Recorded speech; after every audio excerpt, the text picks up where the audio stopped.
बड़ा आनंद आया। दोनों लोगों को सुनने में, दोनों महापुरुषों को सुनने में बहुत आनंद आया, माननीय प्रधानमंत्री जी को और माननीय मुख्यमंत्री जी को। 2-3 बातों पे गौर कीजिएगा। पहली बात तो लड़ाई हारनी नहीं चाहिए, दोनों लोगों ने कहा है, और इसको उत्तर प्रदेश के लोगों ने भले नहीं सुना, पंजाब वालों ने सुन लिया। तो लड़ाई हारनी नहीं चाहिए, ये कतई नहीं हारनी चाहिए आप लोग को। दूसरा, मुख्यमंत्री जी उस समय के इस भाषण में बता रहे थे कि प्राथमिक शिक्षा को जीवन दान दिया जिन्होंने, उनके साथ अन्याय क्यों?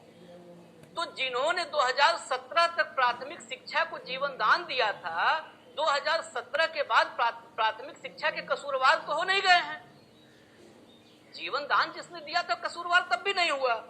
तीसरी बात, उन्होंने स्पष्ट रास्ते सारे मुख्यमंत्री योगी आदित्यनाथ जी ने दिखाए हैं आप लोगों को। ये चर्चा शुरुआत में बता दूं, सारे रास्ते दिखा दिए हैं। उन्होंने यह स्पष्ट बताया है कि ये अदूरदर्शिता का परिणाम है कि सरकार जो भी रही यहाँ पे वो समझ नहीं पाई न्यायपालिका के दांव पेचों को। ये सरकार जो भी यहाँ पे उत्तर प्रदेश में रही उसकी अदूरदर्शिता का परिणाम है जो आप लोगों के साथ हो रहा है। हताशा और निराशा आने नहीं देनी है आपको। क्यों नहीं आने देनी है? क्योंकि ये प्राथमिक शिक्षा के भविष्य का सवाल है। जो सवाल आज से 4.5 साल पहले प्राथमिक शिक्षा के भविष्य का था, मुझे लगता है वो सवाल अब और बड़ा हो गया होगा। 4.5 साल में सवाल बढ़ता जाता है, सवाल का आकार बढ़ता है वक्त के साथ साथ, तो और बड़ा हुआ है। साथ में उन्होंने कहा कि इस लड़ाई में आप अकेले नहीं हैं। तो वाकई इस लड़ाई में अकेले नहीं है आप। उस समय तक उन्होंने लड़ने की बात कही थी, लेकिन आज भी आपके साथ लड़ने वाले हैं। मैं एक आम नागरिक के रूप में आपके साथ इस लड़ाई में खड़ा हूं। तीसरी बात, आप लोगों के परिवारों के बारे में भी सोचने की बात कही थी उन्होंने। और इतना ही नहीं, उन्होंने कहा जिन्होंने आज तक हकमारी की है, तमाचा मारना चाहिए ऐसे लोगों को।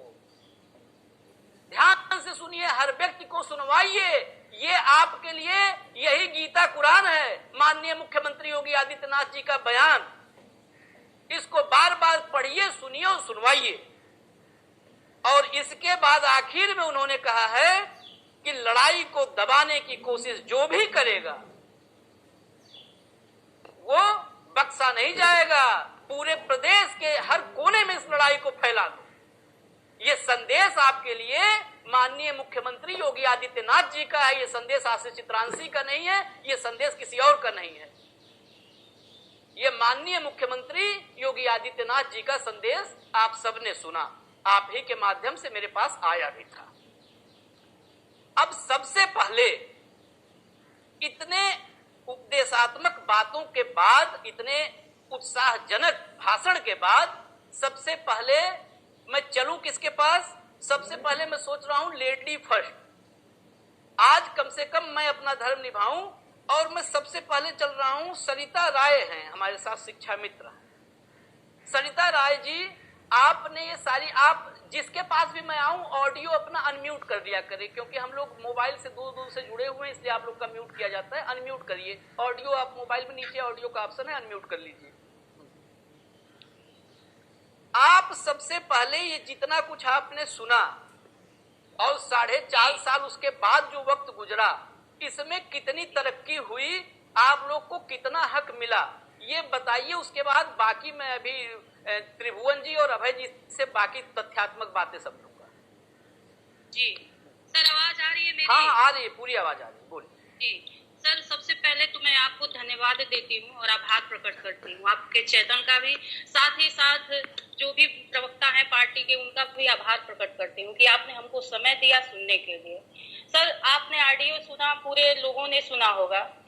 2 बातें हमारे सीएम साहब हमको आरोप के तौर पे आज भी लगाते हैं कि हम सपा सरकार के एजेंट हैं, और दूसरी ये कि हम अयोग्य हैं। दोनों चीजें उन्होंने गुणगान के रूप में कह दिया है, तो समझ में नहीं आता कि दोनों चीजें आप ही से निकल के आती हैं कि हम अयोग्य हैं, और हमारी योग्यता का पैमाना आप खुद हमारा गुणगान करके बता देते हैं। दूसरी बात, आप कहते हैं कि आप सपा के एजेंट हैं। आप कहते हैं कि आप अपने मांग को रखने के लिए, अपने पक्ष को रखने के लिए आप तेज धार दीजिए, अपने धरने को बल दीजिए। और आज समय ऐसा हो गया सर, मैं आपको बता दूं कि हमें सच कहने के लिए, केवल सच बोलने के लिए ये सजा हमको दी जा रही है। हम अपना हक, अपना न्याय मानने के लिए सर हम यहाँ पर लगे रहते हैं और केवल हमारी बात को दबाया जाता है। सर विश्वसनीय सूत्रों से पता चलता है सर कि हमारे पीएम साहब, हमारे सीएम साहब मात्र इस चीज का हमको दंड देते आ रहे हैं कि हमने मांग अपनी रखी, हमने धरना दिया, हमने ट्विटर से, फेसबुक से, धरने से अपनी बात को रखा, समझाना चाहा, बताना, उसी का आज हमको परिणाम मिल रहा है कि हम अपनी बात को रखते हैं और पता नहीं ये मानसिकता बन गई आज के सरकार की, हमेशा अगर हम अपनी बात रखें तो हम उनके विरोध में जा रहे हैं। समझ में नहीं आता कि हम आज तक 20 साल से साइलेंट बैठे थे, तब भी हमारी बातों को नहीं सुना गया है और फिर आज हमारे पास इतनी जिम्मेदारियां हैं, हमारे बच्चों की जिम्मेदारियां हैं, 3 पीढ़ी की जिम्मेदारियां हैं। आज हम आर्थिक स्थिति से ऐसे गुजर रहे हैं कि रोज हमारे बच्चे, हमारा परिवार, हम त्राही त्राही करके मर रहे हैं। हम अपनी आवाज को सरकार तक पहुंचाना चाहते हैं, फिर उसका दंड हमको दिया जा रहा है केवल अपनी बात कहने के लिए। सर 4 साल गुजर गए हैं सर, और कुछ आप देख रहे हैं सर जिस स्थिति से हम लोग गुजर गए हैं। सर आपने भाषण सुना, आम आदमी की बात तो आम आदमी की होती है। एक कहते हैं कि मंच पे एक पीएम बोलता है, सीएम बोलता है, उसकी बात में दम होता है, वो गलत नहीं बोलता है। पता नहीं आज इतने दौर हो गए 4 साल के, कभी इन्होंने अपने ऑडियो को फिर से उन्होंने सुना है कि नहीं सुना है। सर हम बहुत सारी बातें आपके चैनल के माध्यम से कहना चाहते हैं सर। बहुत ही तकलीफ है, बहुत ही भड़ास है, जो कि समय भी कम है और हम कहना भी चाहते हैं सर। हम ये समझते सर, सरकार से, चाहे यहाँ पे प्रवक्ता महोदय हैं, उनसे हम पूछना चाहते हैं सर कि योग्यता का पैमाना क्या होता है। सरिता जी, मैं आपकी सारी बातों को कहने का मौका दूंगा, मेरे पास वक्त की कमी नहीं है, सारी बात कहने का मौका दूंगा। मैं फिर अभी आपके पास आऊंगा दोबारा और सारी बात कहने का मौका दूंगा। जी बिल्कुल सर। मैं अभय जी के पास चल रहा हूँ। अभय जी, इस ऑडियो ने तो मेरी भी आंखें खोल दी। दरअसल राजनीति का चरित्र क्या हो चुका है, ये ऑडियो, ये भाषण बता रहा है कि सरकार हमारी नहीं है तो प्रदेश के कोने कोने में आंदोलन करो और आंदोलन को कुचलने की कोशिश करे, उसकी भी खबर ले ली जाएगी। 4.5 साल से शासन में है और वहीं का वहीं शिक्षा मित्र खड़ा है। क्या क्या आप लोगों के साथ तथ्यात्मक रूप से जो आपके पास जानकारी हो, तथ्यों को रखिए, क्योंकि मैं तब रघुनंदन भदौरिया जी से जवाब ले पाऊं। सर आपका बहुत बहुत धन्यवाद। सर ये जो ऑडियो आपने माननीय प्रधानमंत्री जी के सुने हैं वो 2015 में बनारस की है और उस समय माननीय जी प्रधानमंत्री पद पर विराजमान थे। और जो मुख्यमंत्री जी का ऑडियो है, जब 2015 में हाई कोर्ट ने समायोजन रद्द किया था तो उस समय वो गोरखपुर के सांसद थे और हमारे देवरिया और गोरखपुर के मंचों पर आकर उन्होंने जो कहा उसी का वो ऑडियो है। उस समय सांसद थे, उन्होंने कहा कि आप लोग राज्य सरकार पर दबाव बनाइए, केंद्र को जाएगा, हम संसद में उसको पास कराएंगे उस बिल को। आज राज्य में भी उन्हीं की सरकार है, 4-4.5 वर्षों से केंद्र में भी उन्हीं की सरकार है। अब थोड़ा शिक्षा मित्रों के बारे में थोड़ा संक्षेप में मैं यह बताना चाहता हूं कि 1999 में शिक्षा मित्रों की नियुक्ति हुई थी पहली बार। उस समय माननीय अटल बिहारी वाजपेयी जी देश के प्रधानमंत्री थे और कल्याण सिंह जी मुख्यमंत्री थे। दोनों लोगों का सपना था शिक्षा मित्रों की नियुक्ति करना। तो एक तरह से कहिए तो बीजेपी के मानस संतान कहे जाएंगे शिक्षा मित्र। और उस समय जब विद्यालयों में शिक्षक की बहुत भारी कमी थी, 60% तक विद्यालय तालाबंद थे और सरकार के पास इतना बजट नहीं था कि वो शिक्षकों की नियुक्ति करके विद्यालय को चला सके। शिक्षा मित्रों ने ही विद्यालय को खोला 2250 रुपए के न्यूनतम मानदेय पर। लेकिन मैंने एक बार और भी बता चुका हूं कि उस समय यह न्यूनतम मानदेय समय के हिसाब से कुछ ठीक था, क्योंकि प्रधानाध्यापक का वेतन उस समय 5000 हुआ करता था।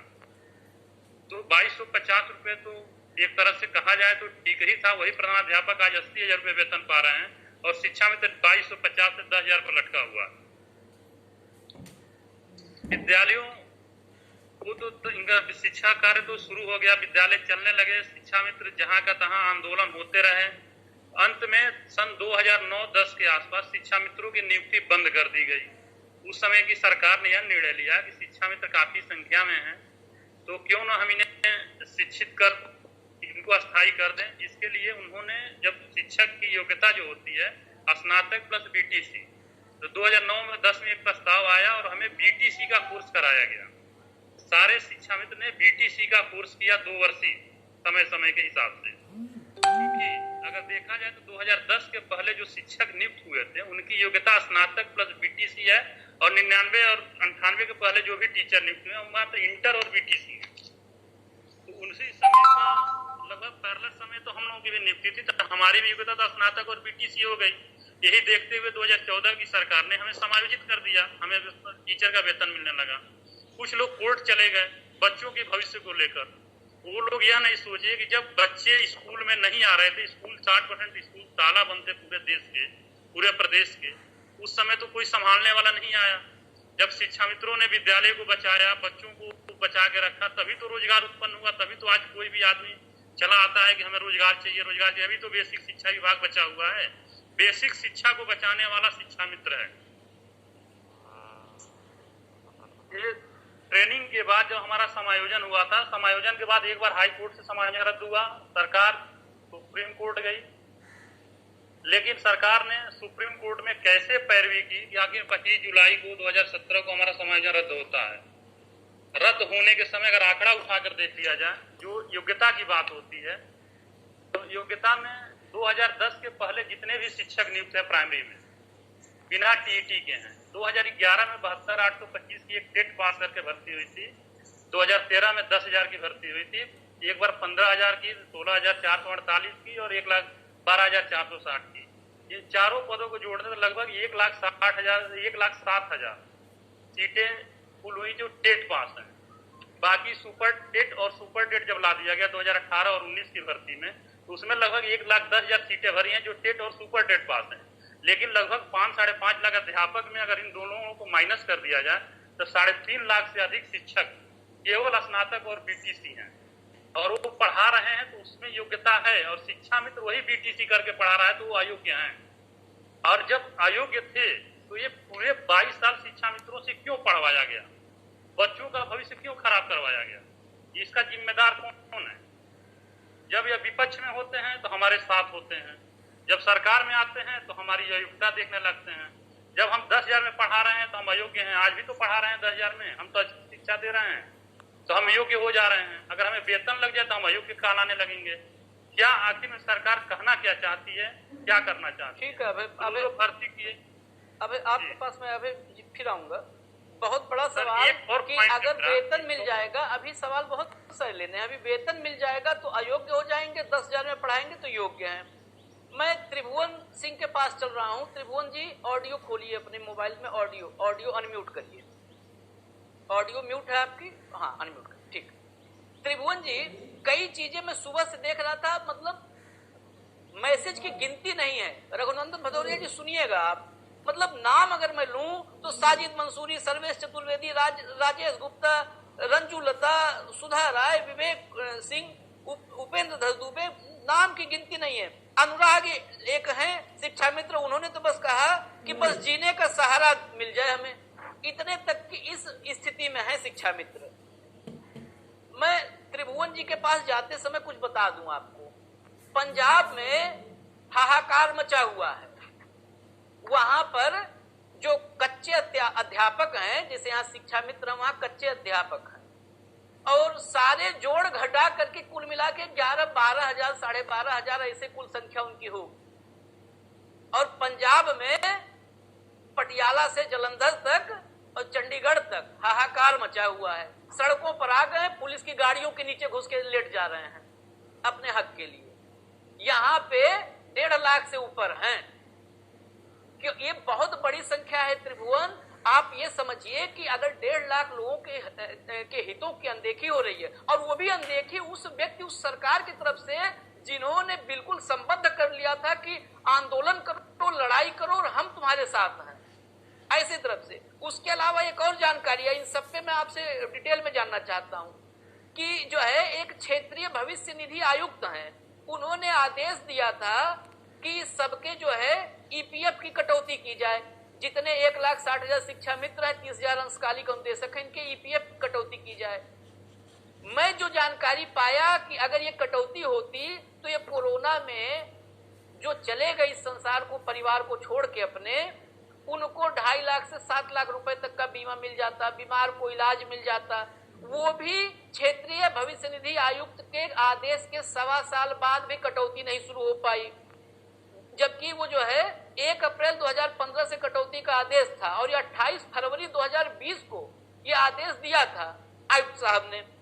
इतना ही नहीं, 80 करोड़ रुपए बेसिक शिक्षा पर बकाया निकला है ईपीएफ का, ये भी एक बात। और तीसरी बात, जो शिक्षा मित्र बैठे हैं इतने सारे या घरों में बैठ करके आज जुड़े हैं, वो आप समझिए कि उत्तर प्रदेश, हिमाचल, उत्तराखंड सब जगह पे रखे गए थे। उत्तराखंड, हिमाचल, वहां पे सबको जो है, वहां जो नॉन टेट थे, नॉन टेट, उनको भी बहाल कर दिया गया। यहां पर सबको बाकायदे एक समान रख करके सबको छोड़ दिया गया है कि हक के लिए चीखते रहो, चिल्लाते रहो। त्रिभुवन सिंह, ये सारे जो तथ्य मेरे पास आए कितने दुरुस्त हैं और क्या क्या और बातें हैं वो भी रखिए आप। फिर मैं चल रहा हूं सीधे भदौरिया साहब के पास।